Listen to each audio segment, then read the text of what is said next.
सद्गुरु। दुर्योधन की पत्नी का नाम भानुमति था। वो एक बहुत ही सुंदर लड़की की थी और जब कृष्ण दुर्योधन के महल में मेहमान बनकर आए तब वो सिर्फ 17 साल की थी। दुर्योधन ने एक षड्यंत्र रचा जिससे कृष्ण को नशे की हालत में लाकर कोई वादा करा लिया जाए। उसने सभी तरह की व्यवस्थाएं की और इस बात का खास ख्याल रखा कि भोज में खूब अच्छी मात्रा में शराब भी हो। दुर्योधन के दोस्त भी आए और सभी ने इतनी शराब पी कि वे सब नशे में धुत हो गए। पर कृष्ण ने अपने आप को शांत रखा और वे हर किसी को खुश करते रहे। इस सारे हंगामे में भानुमति ने भी कुछ ज्यादा ही पी ली, जितनी वो पी सकती थी उससे भी ज्यादा। वो एक युवा लड़की थी और उसे इन चीजों की आदत नहीं थी, तो वो नशे में बहकने लगी। कुछ समय बाद सभी लोग बहकने लगे और चीजें काबू से बाहर जाने लगी। भानुमति अपने पर काबू खो बैठी। वो कृष्ण से लिपट गई और उनके लिए अपनी इच्छा प्रकट करने लगी। कृष्ण ने उसे किसी शिशु की तरह संभाला और वे समझ गए थे कि स्थिति खराब हो चुकी थी। वे समझ गए थे कि भानुमति अगर कुछ गलत कर बैठी तो बाद में संभाल नहीं पाएगी और हस्तिनापुर की रानी का गौरव कलंकित हो जाएगा। इसलिए कृष्ण उसको उठाकर महल के अंदर ले गए और उसकी सास गांधारी के कक्ष में जाकर उनके हवाले कर दिया। अगले दिन सुबह जब भानुमति को पता चला तो वो कृष्ण के प्रति सम्मान और कृतज्ञता से भर गई कि उन्होंने उसे बचा लिया था। तब से वो कृष्ण की भक्त बन गई। सत्यभामा कृष्ण की दूसरी पत्नी थी। वो एक बहुत ही घमंडी स्त्री थी। उसका ये मानना था कि वो सबसे सुंदर और सबसे अमीर स्त्री थी क्योंकि उसके पिता एक बहुत ही धनवान व्यक्ति थे।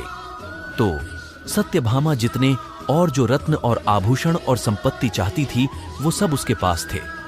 स्वाभाविक रूप से घमंड उसकी एक बड़ी समस्या थी। एक बार कृष्ण के जन्मदिवस के अवसर पर सत्यभामा ने सोचा कि वो सबको दिखाएगी कि वो कृष्ण को कितना प्यार करती थी। तो उसने तय किया कि वो कृष्ण के वजन जितना सोना शहर के लोगों में बांटेगी। इसे तुलाभार कहते हैं। ये मंदिरों में होता है। लोग एक बड्ढी तराजू में अपने वजन के बराबर का मक्खन, घी या चावल या कुछ और रखकर वो चीज लोगों में बांटते हैं। चावल, नमक, दाल या सोना या वो कुछ भी आप दे सकते हैं जो देना चाहें। ये प्राचीन परंपरा हमारी संस्कृति का एक हिस्सा है। ऐसी वीडियो देखने के लिए चैनल को सब्सक्राइब कर देना। सत्यभामा ने तुलाभार की व्यवस्था की। लोग बहुत प्रभावित हुए, पर कृष्ण पर इन बातों का कोई असर नहीं हुआ। वे जाकर तराजू के एक पलाड्याठे पर बैठ गए। सत्यभामा जानती थी कि उनका वजन लगभग कितना है और उसने उतना सोना तैयार ही रखा था। पर जब उसने सब सोना दूसरे पलडेहे पर रखा तो कांटा जरा भी नहीं हिला। कृष्ण का पलड़ा थोड़ा भी ऊपर नहीं हुआ। ऐसा ही कुछ तब भी हुआ था जब कृष्ण एक शिशु थे। एक राक्षस आकर उन्हें ले जाने लगा।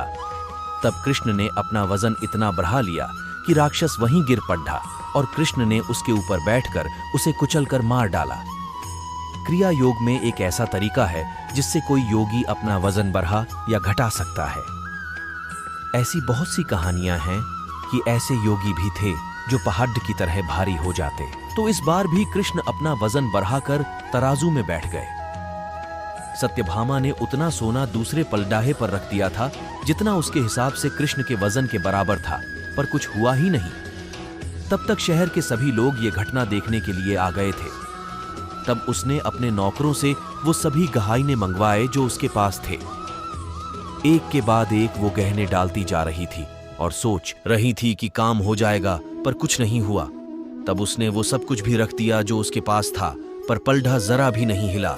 वो रोने लगी क्योंकि ये सब उसके लिए बहुत श्रमजनक था।